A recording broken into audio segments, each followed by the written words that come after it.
नमस्कार, मी विशाल परदेशी. या बुलेटिनमध्ये आपलं सगळ्यांचं स्वागत. सुरुवात करूयात आता क्षणाच्या ब्रेकिंग न्यूजने. 18 ते 44 वयोगटासाठीच्या लसीकरणात अडचण निर्माण होताना दिसते. 26 मे पर्यंत लस देऊ शकणार नाही. ज्येष्ठ नागरिकांसाठी 9 लाख लस मिळाल्या, पण ज्येष्ठ नागरिकांना 8 लाख लस त्यांच्याकरता संपलेल्या आहेत. 5 लाख लोकांना कोवॅक्सिन डोस मिळालेला नाहीये, पण याचा अनेकांना फटका बसू शकतो.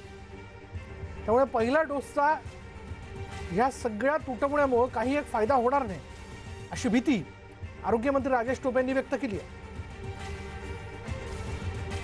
बघूयात आरोग्यमंत्री राजेश टोपे यांनी काय म्हटलंय.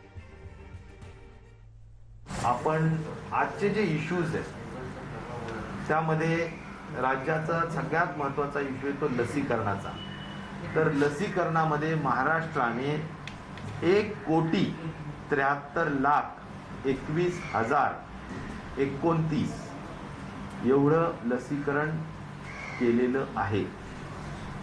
18 ते 44 जे फक्त मोजक्या राज्यांनी देशामध्ये सुरू केले त्याच्यामध्ये आपण 2,15,274 एवढं लसीकरण केलेलं आहे. दोन्ही डोस दिलेले जे काही एकूण नागरिक आहेत ते 28,66,631 एवढ्या दोघांनाही आपण लसीकरण देऊन महाराष्ट्र दोन्ही डोसमध्ये जी काही संख्या आहे ती देशामध्ये आपण 1 नंबरला निश्चित प्रकारे आहोत. केंद्र सरकारला आम्ही वेळोवेळी पत्र लिहितोच आहे. आम्ही वारंवार फोनवर बोलतच आहोत की आम्हाला 45+ ची जी जबाबदारी आपण घेतलेली आहे त्या बाबतीत तरी आम्हाला मोठ्या संख्येने वॅक्सिन उपलब्धता करून द्या. खास करून कोवॅक्सिन या वॅक्सिनच्या साठी जवळजवळ 4 ते 5 लाख लोक यांना सेकंड डोस ड्यू झालेला आहे. आणि म्हणून या डोसला तरी जसं आपण म्हणतो 60 दिवसाच्या वर जाऊ नये असं आता 42 दिवस काहींना 45 दिवस होत आलेले आहेत. त्यामुळे त्यांना सेकंड डोस कोवॅक्सिनचा पाहिजे आणि तो कोवॅक्सिनचा पुरवठा हा केंद्र शासनाने भारत सरकारने करणं क्रमप्राप्त आहे. मुंबई महापालिका आयुक्त इक्बाल सिंग चहल यांनी काल घेतलेल्या निर्णयाचे काही वेगळे परिणाम आता होताना दिसत आहेत. काल आयुक्तांनी प्रत्येकाला लसीकरणासाठी नोंदणी अनिवार्य केली. त्यामुळे आज अंधेरीतील लसीकरण केंद्रावर लस असूनही नागरिकांना लस घेता येणार नसल्याची परिस्थिती निर्माण झाली आहे. नोंदणी केलेले फक्त 3 नागरिक आल्याने डॉक्टरांना लसीची वायल तोडून लसीकरण करता येत नाही, कारण जोपर्यंत नोंदणी केलेले 10 नागरिक येत नाहीत तोपर्यंत लसीकरण सुरू करता येणार नाही. चला, याचबद्दल अधिक माहिती आपण जाणून घेऊयात. आमच्या प्रतिनिधी प्रणाली कापसे आपल्या बरोबर आहेत. प्रणालीकडे आपण जाणार आहोत. प्रणाली, ही तांत्रिक अडचण या ठिकाणी निर्माण झाली, काय नेमकं कारण? विशाल, आपण आजच्या मुद्द्याकडे तर येऊच, पण त्याचबरोबर आपण आतापर्यंत मुंबई महानगरपालिकेनं ज्या पद्धतीनं लसीकरण केलं आहे त्याकडे एकदा लक्ष देऊया. आतापर्यंत मुंबई महानगरपालिकेला जेव्हा सुरुवातीला लस आली त्यावेळेला ती मोठ्या प्रमाणात आली होती, पण लोकांमध्ये उत्साह नव्हता, त्यामुळे लोक लस घेत नव्हते. बऱ्याचशा लसी ज्या आहेत त्या पडून राहिलेल्या होत्या. त्यानंतर महानगरपालिकेनं जो येईल त्याला लस अशा पद्धतीचं धोरण आखलं आणि त्यानंतर विशेषतः जर आपण 15 फेब्रुवारीनंतर जशी जशी कोरोनाची आकडेवारी वाढायला लागली तेव्हापासून नागरिक खूप मोठ्या प्रमाणावर लसीकरण केंद्रांवर जायला लागले आणि लसीकरण आम्हाला करून द्या अशा पद्धतीची मागणी करू राहिले. त्यानंतर सुद्धा महानगरपालिकेनं जितकी लस येत होती तितकी लस तेवढ्या मोठ्या प्रमाणावर लसीकरण केलं. परंतु एखाद दिवस जर लस आली नाही किंवा एकदा लस संपली तर आपल्याला नवीन स्टॉक येईपर्यंत आपल्याकडे काही स्टॉक राखीव ठेवावा किंवा एक पद्धतशीर पद्धतीनं लसीकरण करावं असा प्रकार केलेला दिसत नाही. त्यातच दरवेळेला लसीकरणाच्या संदर्भात वेगवेगळे नियम आले, ज्यातला एक नियम कालसुद्धा आलेला आपण पाहतोय. आयुक्तांनी एक परिपत्रक काढलं, कारण विविध केंद्रांवर मोठ्या प्रमाणावर गर्दी होत होती, त्या मानाने लसीचा साठा कमी होता. ती गर्दी टाळण्यासाठी आणि त्यातून होणारा कोरोनाचा प्रादुर्भाव टाळण्यासाठी आयुक्तांनी एक परिपत्रक काढलं, ज्या परिपत्रकामध्ये म्हटलेलं आहे की प्रत्येक वयोगटाच्या नागरिकाला नोंदणी केल्याशिवाय लसीकरण मिळणार नाही. आता जर आपण नोंदणी करायला गेलो तर अनेक जणांना ती नोंदणी करता येत नाही, एक मोठी अडचण निर्माण होते. त्याचा परिणाम असा झाला की काल रात्री हे परिपत्रक काढल्यामुळे आज अनेक केंद्रांवर लस उपलब्ध होत्या, विशेषतः अंधेरीचं जे केंद्र आहे त्या केंद्रावर लस उपलब्ध होत्या, 50 ते 60 लोकांना लसीकरण करता येईल एवढ्या लसीचा साठा सकाळी त्यांच्याकडे होता, परंतु केवळ 3च जण आले होते. त्यामुळे त्यांना लसीची जी कुपी आहे ती फोडून त्या 3 जणांना लसीकरण करता येत नव्हतं. त्यामुळे या 3 लोकांना सुद्धा पुढचा तासभर थांबावं लागणार होतं, जोपर्यंत 10 ते 11 लोक येत नाही आणि त्याशिवाय त्यांना लसीकरण होणार नव्हतं. त्या व्यतिरिक्त जर आपण बाहेरचं चित्र पाहिलं तर बाहेर वयोवृद्ध नागरिकांची एक मोठीच्या मोठी गर्दी झालेली होती, कारण त्यांना ऑनलाईन रजिस्ट्रेशन करता येत नव्हतं आणि ते रजिस्ट्रेशन आपल्यासाठी इतर कुणीतरी करावं असा त्यांचा प्रयत्न होता. म्हणजे अनेक लोक असे होते ज्यांना स्वतःला लसीकरण करून घ्यायचं होतं पण त्यांना करता येत नव्हतं. आपल्याच बातमीची दखल आता विरोधी पक्षनेता प्रवीण दरेकर यांनी सुद्धा घेतलेली आहे. त्यांनी पण हेच सांगितलेलं आहे की लसीकरणाच्या बाबतीमध्ये नियोजनाचा अभाव हे सगळ्यात मोठं कारण राहिलं आहे. जर हे कारण नसतं तर महाराष्ट्रानं आतापर्यंत लसीकरणामध्ये क्रमांक 1 कसा मिळवला असता. केंद्राने लसी दिल्या म्हणूनच महाराष्ट्र लसीकरणामध्ये नंबर 1 क्रमांक राहिला, पण हाच क्रमांक मिळवण्याच्या नादात आपण नियोजन शून्य पद्धतीनं वागलो आणि त्याचा परिणाम असा झाला की आता 26 तारखेपर्यंत 18 ते 44 वर्ष वयोगटातल्या लोकांना लस मिळणारच नाही आहे. परंतु जे सिनियर सिटीजन आहेत, ज्यांचा आता पहिला डोस घेऊन जवळपास 2 महिने पूर्ण होत आलेले आहे, त्यांनासुद्धा दुसरा डोस त्यांचा 8 आठवडे पूर्ण होण्याच्या आत मिळतो की नाही असा एक प्रश्न निर्माण झाला आहे. आणि ते जर दिलं गेलं नाही तर त्यांची पहिला डोस जो घेतला होता तो पूर्णपणे वाया जाईल आणि त्यामुळे महाराष्ट्रातल्या लसीकरणाच्या मोहिमेला एक मोठी खीळ बसण्याची शक्यता दिसून येते. विशाल. प्रणाली, आपल्याबरोबर आपला सहकारी पुण्यावरनं वैभव सोनवणे आहे. वैभवकडे आपण आता जाऊयात. वैभव, आपण बघतोय म्हणजे लसीचा तुटवडा, म्हणजे राज्य सरकारचं असं म्हणणं आहे की ठराविक एका वेळेमध्ये आवश्यक तो लसीचा स्टॉक जो आहे तो पोहोचत नाही आहे. काही ठिकाणी नोंदणी करण्याच्या समस्या, अशा सगळ्या नियोजनाच्या गोंधळामध्ये सर्वसामान्य माणूस मात्र भरडला जातोय का? विशाल, 111 लसीकरण केंद्रांवरती पुण्यामध्ये लसीकरण जे आहे ते आज होत आहे. ज्याच्यामध्ये सगळ्यात मोठी गंमत म्हणजे 45 वर्षाच्या पुढच्या नागरिकांसाठी कोविशिल्डचा दुसरा डोस जो आहे तो 70% इतका राखून ठेवण्यात आला आणि नवीन जे लस घेण्यासाठी येणार आहेत 45च्या पुढचे त्यांच्यासाठी केवळ 30% डोसेस जे आहेत ते सिक्युअर करून ठेवण्यात आले. या सगळ्या लसीकरणामध्ये गेले 4 दिवस शहरात एक मोठी गंमत सुरू आहे. ती म्हणजे 18 वर्षाच्या पुढच्या ज्यांना कुणाला लसीकरण करायचं आहे अशांसाठी केवळ 4च केंद्र जी आहेत ती महापालिकेनं सुरू केलेली आहेत, ज्याच्यापैकी 2 लसीकरण केंद्रांवर कोविशिल्ड मिळते आणि 2 ठिकाणी कोवॅक्सिन मिळते. इथल्या साधारण अपॉइंटमेंट्स बुक करण्यासाठीच्या ज्या वेळा आहेत त्या वेळा पहिल्या 2 दिवस तर कधीही दिवसभरात ही वेबसाईट जी आहे ती 1 मिनिटासाठी लिंक जी आहे ती अप केली जायची आणि त्या वेळामध्ये साधारण 300 अपॉइंटमेंट्स जे आहेत त्या अगदी 1 मिनिटाच्या फरकानं दिल्या जात होत्या. याच्या सगळ्या तक्रारी झाल्यानंतर कालपासून रोज संध्याकाळी 8 वाजता ही लिंक जी आहे ती अप केली जाईल असं नियोजन जे आहे ते महापालिकेकडून करण्यात आलं, तसं जाहीर करण्यात आलं. मात्र आता अशी परिस्थिती आहे ज्यांना लसीकरणासाठी 18 वर्षाच्या पुढच्या लस हवी आहे ते अक्षरशः हातामध्ये मोबाईल किंवा लॅपटॉपच्या समोर बसून राहतात. कुठल्या सेकंदाला लिंक अप होते आणि 1 मिनिटभराच्या आत 30 सेकंदाच्या आत आपण जर ते नाही क्लिक करू शकलो किंवा अपॉइंटमेंट नाही बुक करू शकलो तर ते अपॉइंटमेंट मिळत नाहीत. साधारण 6 केंद्रांवरती 350च्या प्रमाणे 2,500 ते 3,000च्या वरती लसी ज्या आहेत त्या 18 वर्षाच्या पुढे दिल्या जात नाही आहेत. कोवॅक्सिनचे दुसरे डोस जे आहेत ते संपलेले आहेत. केवळ कोविशिल्डचा दुसरा डोस जो आहे तो 70% राखून ठेवण्यात आलेला आणि 30% पहिल्यांदा लस घेणाऱ्यांसाठी राखून ठेवण्यात आला. त्याच्यामुळे ज्या वेगानं लसीकरण व्हायला हवं होतं, पुण्यामध्ये इतक्या मोठ्या प्रमाणावरती लसीकरण केंद्र सुरू करण्यात आली महापालिकेकडून. जवळपास 150च्या आसपास लसीकरण केंद्र जी आहेत ती सुरू करण्यात आलेली होती आणि आता ही केंद्र चालवायची कशी, कारण लसीच नाही आहेत असा प्रश्न निर्माण होतो. ज्यांनी लसीकरण केंद्र सुरू केलेत किंवा ज्या नगरसेवकांच्या आग्रहाखातर ती सुरू झाली त्यांच्याकडून प्रशासनावरती दबाव येतो, कारण जे वाटप होत आहे ते काही एका केंद्रावरती व्हावं का किंवा सगळ्याच केंद्रावरती थोड्या थोड्या लसी पाठवल्यानं मनुष्यबळही तितकं गुंतून राहते असं महापालिकेच्या प्रशासनाकडून सांगण्यात येते. मात्र या सगळ्यामध्ये पुन्हा प्रशासन आणि नगरसेवकांचे वाद जे आहेत ते होताना दिसतात. लसीकरणाचा वेग मात्र काही केला वाढायला तयार नाही. लोक अनेकदा हेलपाटे घालतात. काही किरकोळ प्रकार जे आहेत ते अपॉइंटमेंट बुक झालेल्या असताना लसच न देता किंवा लस संपल्याचं सांगून घरी पाठवल्याचे प्रकार घडलेत आणि अशा व्यक्तींना मेसेजेस सुद्धा आलेले आहेत की तुमचं लसीकरण झालंय म्हणून. मग ज्यांच्या नावे अपॉइंटमेंट होती त्यांची लस नेमकी गेली कुठे असाही प्रश्न होता. या सगळ्या गोष्टी ज्या आहेत त्या सुरळीत करू असं महापालिकेच्या आरोग्य विभागाकडून सांगण्यात येते. आयुक्त जे आहेत त्यांनी या संदर्भातली एक बैठक जी आहे ती पुन्हा संध्याकाळी लावली. बरोबर. मात्र आडात नाही तर पोहरात कुठून येणार अशी गंमत झाली. याचं कारण लसींचा पुरवठा जोवर होत नाही तोवर इथं कितीही नियोजन केलं तरी त्या नियोजनाला अर्थ नाहीये. विशाल. वैभव, आपल्याबरोबर आपला नागपूरवरनं सहकारी आहे तुषार कोळे. आपण तुषारकडे जाऊयात.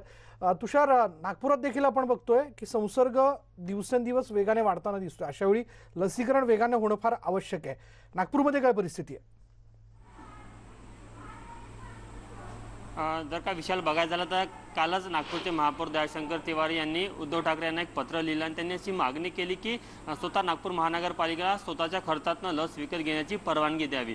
कारण की त्यांना देखील याची कल्पना आहे की राज्य सरकार आणि केंद्र सरकारच्या कोट्यामध्ये ज्या काही लसी नागपूर शहराला मिळतात त्या अत्यंत मर्यादित आहे.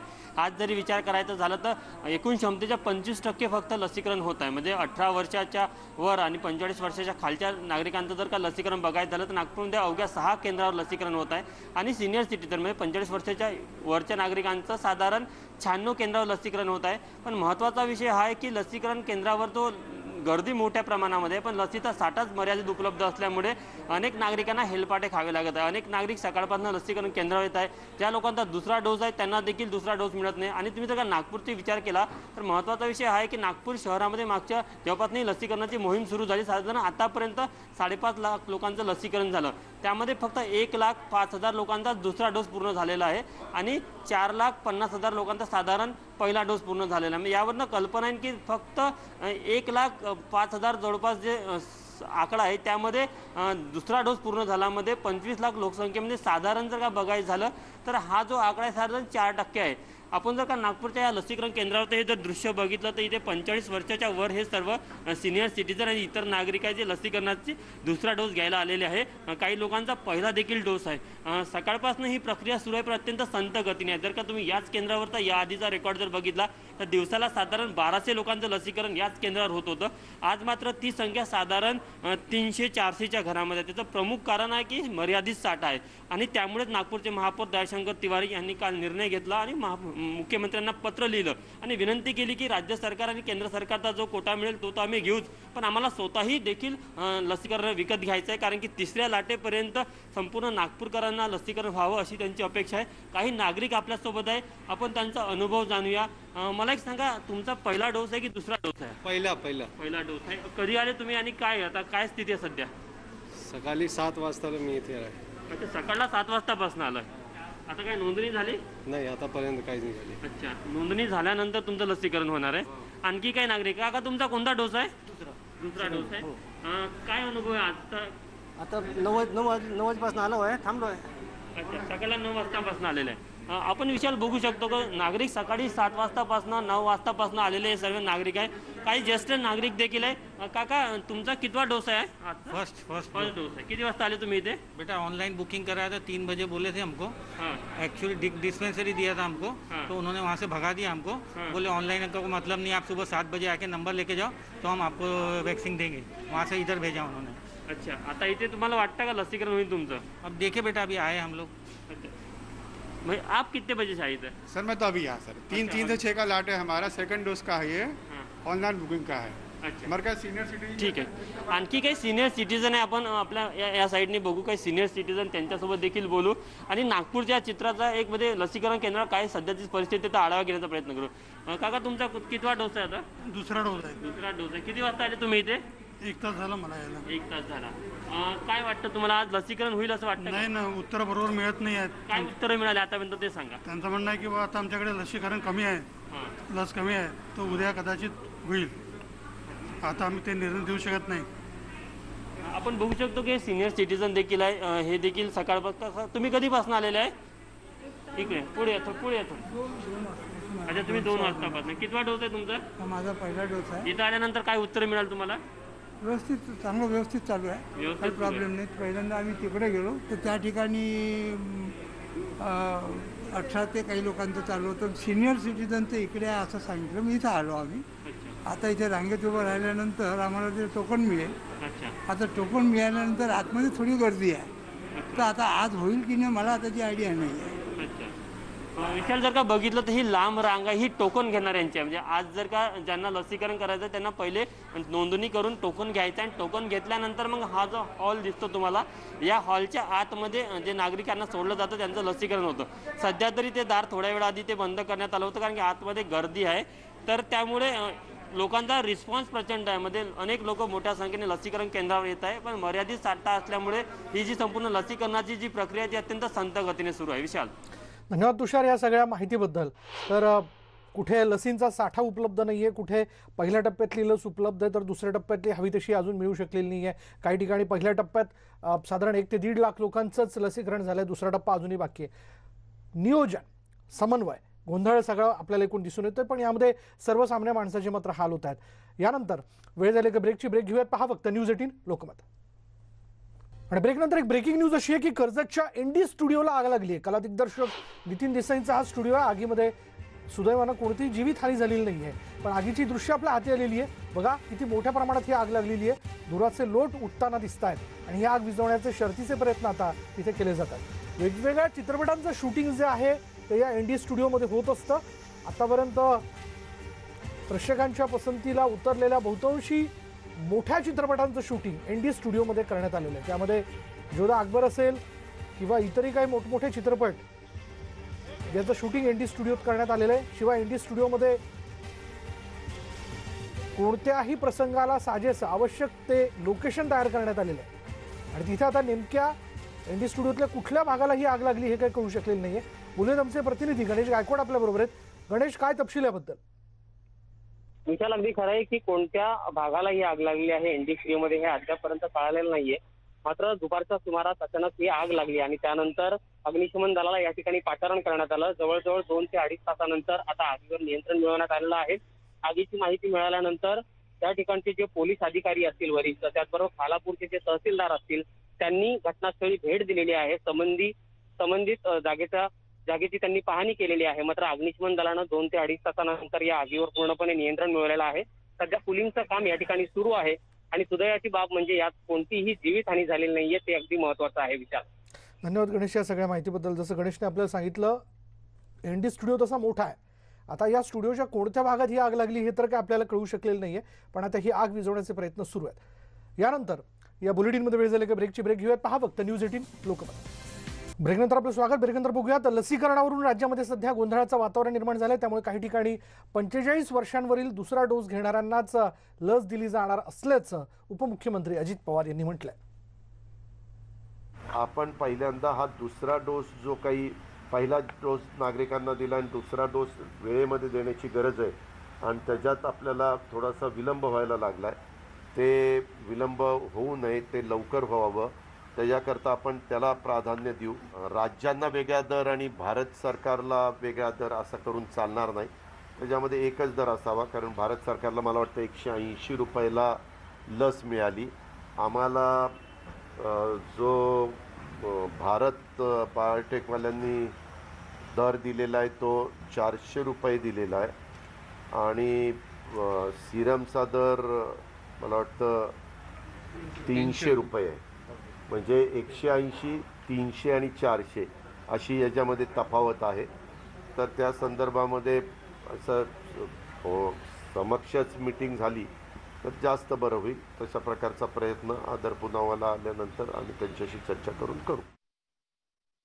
तर लसीकरण केंद्रावर सध्या मोठ्या प्रमाणात गर्दी दिसत असल्यानं सरकारच्या नियोजनाचा अभाव असल्याची टीका प्रवीण दरेकर यांनी केली. पहिला त्या ठिकाणी लसी केंद्रावर गर्दी प्रचंड झाली, लस नव्हती. आता लसीकरण केंद्रावर लस उपलब्ध आहे, माणसं येत नाहीत. याचा अर्थ काय? याचा अर्थ नियोजनाचा पूर्णपणे लसी केंद्रावर बोजवारा उडालेला आहे.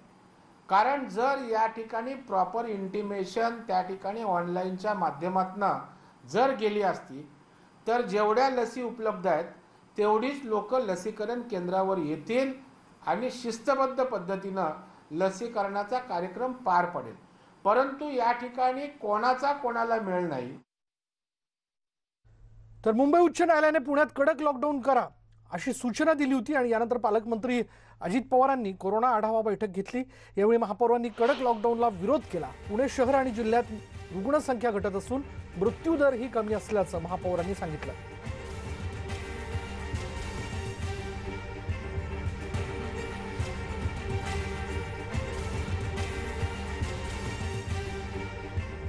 मुंबई उच्च न्यायालयानं पुण्यामध्ये कडक लॉकडाऊन करा अशी सूचना दिल्यामुळं एकच खळबळ उडालेली आहे. आपल्यासोबत पुण्याचे महापौर आहेत मुरलीधर मोहोळ. सर, खरं तर पुण्याचा कोरोनाचा आलेख खाली येतोय, बऱ्यापैकी कोरोना स्थिरावला आहे, बरं होणाऱ्या रुग्णांचं प्रमाण जास्त आहे, पॉझिटिव्हिटी रेट कमी आहे. असं असताना न्यायालयाची ही सूचना आश्चर्यकारक आहे. मला असं वाटतं की शेवटी न्यायालयामध्ये जी माहिती सादर केली जाते त्यावरतीच आधारित न्यायालय आपलं म्हणणं मांडत असतं.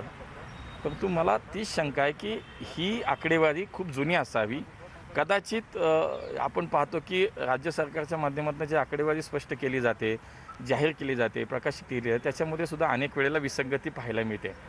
आज त्याच्यामध्ये असं म्हटलं की 1 लाखापेक्षा जास्त पॉझिटिव्ह संख्या ही ॲक्टिव्ह रुग्णांची संख्या पुण्यामध्ये आहे आणि मुंबईमध्ये केवळ 54 का 55,000. तर मला याच्यामध्ये एवढंच वाटतं की पुण्यामध्ये फक्त 39,000 ही ॲक्टिव्ह रुग्णांची संख्या आहे शहरामधली.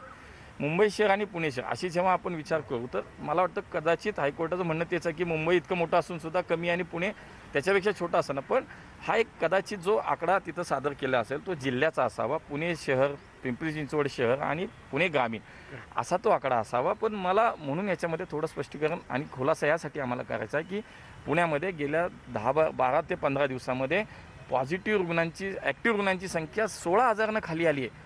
55,000 आज आम्ही 39,000वरती आलो आहे. ही खूप चांगली गोष्ट आहे आणि ह्याच्यामध्ये आज अनेक यंत्रणा उभ्या राहतात. पुणे महापालिकेने तर इतके काही गोष्टी केल्यात. राज्यातला पहिला ऑक्सिजन जनरेटर प्लांट पुण्यामध्ये सुरू झालेत. आज आम्ही 7 ठिकाणी महापालिका म्हणून हे प्लांट उभे करतोय. आज टेस्टिंग मोठ्या प्रमाणामध्ये आम्ही करतोय. साधारणतः गेल्या 2.5 महिन्यामध्ये 8,000च्या वरती ICU ऑक्सिजन बेड्स आम्ही तयार केले.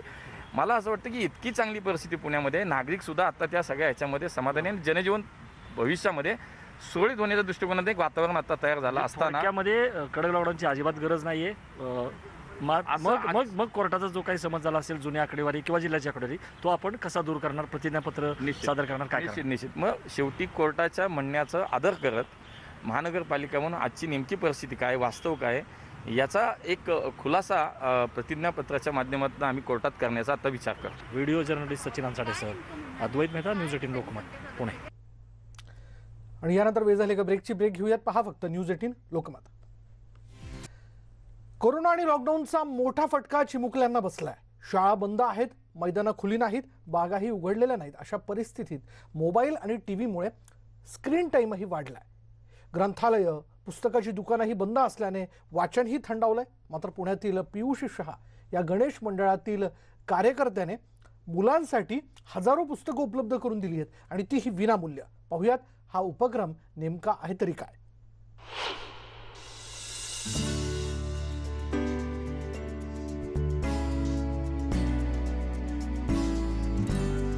एप्रिल आणि मे महिना म्हणजे उन्हाळी सुट्ट्या.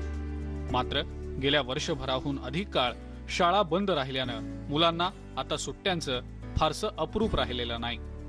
ऑनलाईन शिक्षणाच्या मर्यादा आणि शाळेचा प्रत्यक्ष अनुभव नाही, यामुळं मुलांचं वाचन कमी झालंय. मोबाईल आणि टीव्हीमुळे स्क्रीन टाइम वाढला. याला उपाय म्हणून पुण्यातल्या गणेश मंडळांचे कार्यकर्ते एकत्र आले. जय गणेश व्यासपीठाअंतर्गत 4 ते 14 या वयोगटातल्या मुलांसाठी चला मुलांनो पुस्तक वाचूया या उपक्रमाला सुरुवात झाली. पियुष शहा आणि इतर गणेश मंडळातल्या कार्यकर्त्यांच्या सहाय्यानं 5,000 पुस्तकं विकत घेऊन ती मुलांना मोफत घरपोच देण्याचा उपक्रम सुरू करण्यात आलाय. गणपती मंडळाच्या कार्यकर्त्यांचं जाळं संपूर्ण पुणे शहर पसरलेलं आहे. आज शाळा बंद आहे, मैदानं बंद आहेत आणि मुलांना पर्याय काही नाही आहे. आज शिक्षणही ऑनलाईन आहे. मग मुलांनी करायचं काय जेव्हा प्रश्न पडतो तर पालकांसमोर काही उत्तर नाही आहे. मला वाटतं ही सुवर्ण संधी होती ह्या लॉकडाऊन निमित्त की मुलांनी पुन्हा एकदा पुस्तकांच्या जगाकडं मुलांनी वळवण्यासाठी. पण पुस्तकांची दुकानं बंद आहेत, ग्रंथालय बंद आहेत. तर मुलांना पर्याय नसल्यामुळं मुलांच्या हातात मोबाईल आहे आणि मुलं ह्या व्हर्च्युअल जगामध्ये पूर्णपणे रमतायत असं जाणवत आहे. कारण का त्याच्याकडे ऑप्शन्स काय नाहीत. मग एखादा पर्याय जे पुस्तक ग्रंथसंपादक जी आपली आहे परंपरा आहे तर त्यांच्यापर्यंत ही पुस्तकं पोचवली तर मुलांची ही मैत्री पुस्तकांच्या सोबत होऊ शकेल. या प्रामुख्याने उद्देश त्याच्या मागचा आहे. शहराच्या कोणत्याही भागातून फोन आला की कार्यकर्ते दुचाकीवर पुस्तकं घेऊन त्या मुलामुलींच्या घरी जाऊन ती पोहोचवतात. खूप उत्तमरित्या प्रतिसाद मिळाला ह्या उपक्रमाला. आमच्या येरोडा विभागामध्ये वाघोलीपासून ते बोपोलीपर्यंत एरियामधला आम्हाला रिक्वेस्ट आल्या आणि आम्ही जास्तीत जास्त लोकांपर्यंत पोहोचून ही पुस्तकं पोहोचवायचा प्रयत्न केलेला आहे. तरी असा हा खूप छान उपक्रम आहे. आणि खूप चांगला अनुभव आलेला आहे आम्हाला. तर तुमचाही असा प्रतिसाद असावा आम्हाला. आवडतं पुस्तक मिळाल्यामुळं मुलांची सुट्टी सत्कारणी लागतीये. मुलं सुद्धा खुश आहेत आणि त्यामुळे पर्यायाने पालकही समाधानी आहेत. गणेश व्यासपीठाने खूप छान हा उपक्रम राबवला आहे. मुलांना पुस्तकं देण्याचा. झालंय असं की घरामध्ये बसून मुलं मोबाईल TV याच्यामध्ये एक तर तब्येतही त्यांचं हे आहे, त्याच्यानंतर अभ्यासामध्ये म्हणजे ऑनलाईन हा काही पर्याय नाही आहे अभ्यासाचा. तर त्याच्यामुळे हे कसं आहे की पुस्तकाचा हा जो ह्यांनी जो उपक्रम राबवलाय तो मला इतका आवडला, इतका आनंद झाला. कारण मुलं थोडंसं वाचण्याकडे मुलांचा कल जातोय. कारण कसं झालेलं आहे मोबाईल आणि TV मुळे मुलांचं वाचन लेखन संपूर्णपणे बंद झालेलं आहे. चांगलं आहे कारण पुस्तकं पण वाचायला मिळतील आणि आता शाळा नाही आहे सो वेळ पण मिळेल पुस्तकं वाचायला. शाळेचा जो एक्स्ट्रा असेल वेळ तो तो आहे त्यामुळे आता सुट्टीमध्ये हो चांगलं आहे की पुस्तकं वाचायला मिळतील. पुण्यातील गणेशोत्सव हा जगभर लोकप्रिय आहे आणि मंडळाचे कार्यकर्ते म्हणजे विधायक शक्ती आणि सळसळती ऊर्जा. लोकमान्य टिळकांना ज्या प्रकारचं विधायक काम अपेक्षित होतं त्याचीच पूर्तता जय गणेश व्यासपीठाचे कार्यकर्ते करतायत यात शंका नाही. व्हिडिओ जर्नलिस्ट सचिन हंसाटेसह अद्वैत मेहता, न्यूज 18 लोकमत, पुणे. नेटवर्क 18 प्रत्येक भारतीयांना कोविड-19ची लस मिळेल याची खात्री करण्यास मदत करू इच्छित आणि तसंच लसीकरणाबाबत जागरूकता वाढवण्यासाठी फेडरल बँक आणि नेटवर्क 18 संयुक्त विद्यमाने राबवत असलेल्या संजीवनी अ शॉट ऑफ लाईफ या उपक्रमाचं समर्थन करा जेणेकरून लसीकरणाबाबत जागरूकता वाढेल. अधिक माहितीसाठी health expert apollo24/7.log on to moneycontrol.com/संजीवनी वर संपर्क करा. तिथे तुम्हाला सगळी माहिती मिळेल. यानंतर या बुलेटिनमध्ये इथे थांबणार आहोत. पहा फक्त न्यूज 18 लोकमत.